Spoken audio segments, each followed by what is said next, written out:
जितेंद्र आव्हाडांना अडचणीत आणणारी एक ऑडिओ क्लिप समोर आलेली आहे। या ऑडिओ क्लिपमध्ये एका बलात्कार पीडित तरुणीला मदत करू नको असा आव्हाड कार्यकर्त्याला बजावत असल्याचा आरोप झालेला आहे।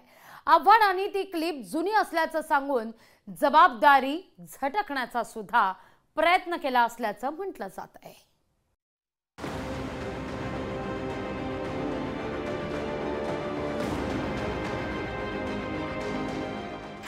जितेंद्र आव्हाडांवर audio clip bomb.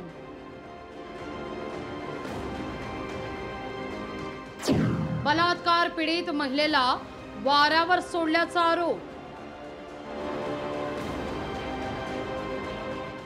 आव्हाडांची video clip संदर्भात सारवासारव। गेल्या काही दिवसांपासून राष्ट्रवादी शरदचंद्र पवार पक्षाचे नेते जितेंद्र आव्हाड कोणत्या ना कोणत्या कारणानं वादात सापडताय। आताही एका ऑडिओ क्लिपमुळे आव्हाड अडचणीत सापडले।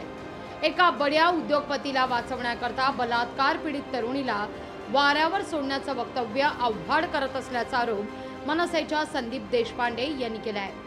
हॅलो, हाँ सर बोला। कोण? पुजारी मल्लिकार्जुन, तू कुठल्या तरी एका माणसाला ब्लॅकमेल करतोयस ते कुठल्या तरी एका पोरीवरनं। तुमच्याकडे आले का साहेब? अरे माझ्याकडे नाही, ते शरद पवार साहेबांनी प्रफुल्ल पटेलकडे गेले। साहेब ब्लॅकमेल करत नाही साहेब, ती मुलगी आपल्याकडे काहीतरी करतो नको ते उद्योग। मी काय केलं साहेब? मी त्याला थोडी ब्लॅकमेल केलं। मालक बिला टी सिरीजचा मालक आहे तो समोर। हो साहेब माहिती आहे मला, ती मुलगी आत्महत्या करायला गेली होती म्हणून माझ्याकडे। मरू दे तिला, तू कशाला बदनाम होतो त्याच्यामध्ये? मी काय बदनाम? मी काय त्याला काय बोललो का साहेब? मी काहीच नाही बोललो ना, फक्त तोच मला बोलला की त्या मुलीला समजावा, गुन्हा दाखल करू देऊ नका। बोला मी काय समजावणार बाबा, तुझं काय असेल तर तो येऊन भेटून गेला मला नवी मुंबईमध्ये, बोला मी समजावतो त्या मुलीला। ब्लॅकमेलचं काय विषय? त्याच्यामध्ये पडू नको, त्याला सांग तुझं तू बस। ठीक आहे सर। या प्रकरणाच्या सखोल चौकशीची मागणी संदीप देशपांडे यांनी केली आहे। पोलीस मल्लिकार्जुन कोण, तो जो पुजारी आहे त्याची चौकशी करू शकतात। काय नेमकं प्रकरण होतं, कोण ती मुलगी होती, तिच्यावर काय अत्याचार झाले होते, कोणी केले होते, ते प्रकरण दाबण्याचा प्रयत्न कोणी केला होता, या सगळ्याचा शोध पोलिसांनी घेतला पाहिजे।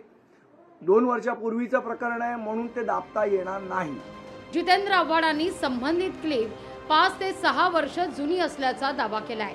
अशा जुन्या क्लिप काढून बदनामीची मोहीम सुरू झाल्याचा आरोप आव्हाडांचा आहे। आता 5-6 वर्षापूर्वीची ऑडिओ क्लिप काढून चालवणार असाल तर अशा खूप ऑडिओ क्लिप मिळतील, खूप। आता सुपारी घ्यायची म्हटल्यावर सुपारी घेणार ना, सुपारी तुमचं नावच सुपारी आहे। ऑडिओ क्लिप काढून विरोधी पक्षातल्या नेत्यांच्या चरित्र हननाचं काम सुरू असून हे काम बंद करा असं आवाहन काँग्रेसचे प्रदेशाध्यक्ष नाना पटोले यांनी केलंय। सावित्रीबाई फुलेच्या महाराष्ट्रामध्ये आमची मुलगी, आमची आई, आमची बहीण सुरक्षित नाही, त्याच्यावर आत्मपरीक्षण या सरकारने करावं। याची क्लिप काढावी, त्याची क्लिप काढावी, हे चरित्र हननाचं काम बंद करा। तुम्ही पाप करतात, आम्ही हे पाप होऊ देणार नाही। महाराष्ट्रातल्या अत्याचारांच्या घटनांमुळे सरकारला आरोपीच्या पिंजऱ्यात उभं करण्याचा प्रयत्न जितेंद्र आव्हाडांकडून केला जातोय। या ऑडिओ क्लिपच्या निमित्तानं आव्हाडांची सत्तेत असताना मानसिकता कशी होती हे उघड करण्याचा प्रयत्न मनसेनं केलाय। स्वप्नील जाधव, लोकशाही मराठी, मुंबई।